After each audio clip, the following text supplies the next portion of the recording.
Hola de nuevo.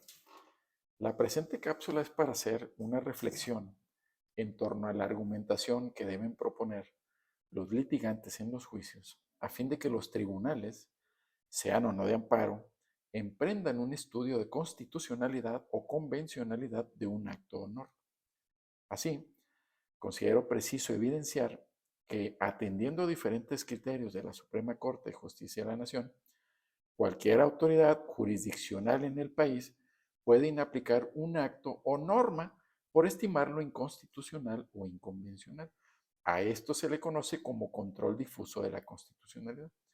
Sin embargo, no todos los órganos jurisdiccionales pueden hacer una declaratoria de ese tipo y que tenga efectos generales, sino en todo caso, solo tendrán efectos para el caso concreto.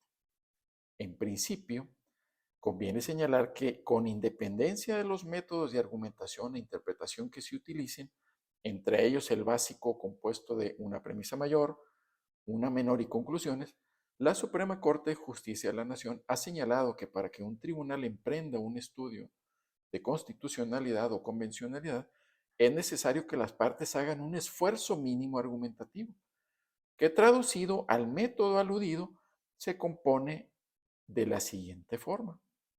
Primero, dice la Corte, hay que evidenciar la norma constitucional o convencional que, desde el punto de vista de los litigantes, contiene el derecho que es violado con un acto o ley. Esto puede ser la premisa mayor. Otro requisito, dice la Corte, es especificar o explicar cómo el acto o ley violenta dichas normas constitucionales o convencionales, que se le conoce como premisa menor. Y finalmente, que, derivado de tal explicación, esto es, al enfrentar dichos actos o normas con la Constitución o convenciones o instrumentos internacionales, aquellos resultan inconstitucionales o inconvencionales. A esto se le conoce como conclusión o conclusiones. En suma, lo que la Suprema Corte de Justicia de la Nación pretende es que haya una explicación y justificación mínima de la parte interesada en que haya un pronunciamiento de constitucionalidad y o convencionalidad de un acto o norma. Aquí es pertinente evidenciar que la Corte ha resuelto que, si un problema jurídico se soluciona con la aplicación de la legislación ordinaria, resulta necesario además que el juzgador realice un estudio de constitucionalidad o convencionalidad.